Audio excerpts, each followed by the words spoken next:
आता पाहूया मुंबई आणि पुण्यातल्या टॉप 9 बातम्या।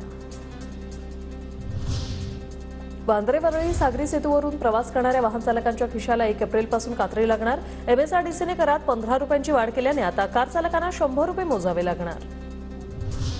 डोंबिवली पूर्व पश्चिम भागाला जोडणारा पादचारी पूल 1 तारखेपासून बंद राहणार। दुरुस्तीच्या कामासाठी पूल बंद ठेवण्याचा मध्य रेल्वे प्रशासनाचा निर्णय।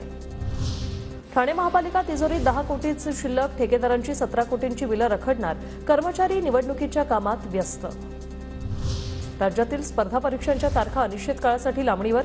शासनाकडून सुधारित आरक्षण निश्चिती प्राप्त झाल्यानंतर पुढील घोषणा करण्यात येईल। लोकसेवा आयोगाची माहिती। वर्सोव्यात अखंड हरिनाम सप्ताहाचं आयोजन। चौपाटीवर उभारलं भव्य अयोध्या मंदिर। समुद्राच्या वाळूपासून साकारलं विठ्ठल पांडुरंगाचं शिल्प। पुणे जिल्ह्यात 72% लोकांचा मोबाईल क्रमांक शिधापत्रिकेला लिंक। शिधापत्रिकेवरील धान्याची माहिती आता मोबाईलवर मिळणार।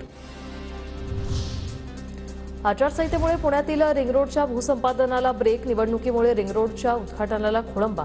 भूसंपादन प्रक्रियेसाठी आचारसंहिता संपण्याची वाट पाहावी लागणार। पुण्यात आचारसंहितेपर्यंत नवे मद्य परवाने बंद। निवडणुकीच्या पार्श्वभूमीवर जिल्हाधिकाऱ्यांकडून पुण्यात ड्राय डे घोषित। मद्य वाहतुकीला देखील निर्बंध। पुण्यातून सुट्ट्यांसाठी 30 जूनपर्यंत विशेष रेल्वेगाड्या। प्रवाशांच्या सोयीसाठी अनेक रेल्वेगाड्यांच्या फेऱ्यात वाढ करण्यात येणार।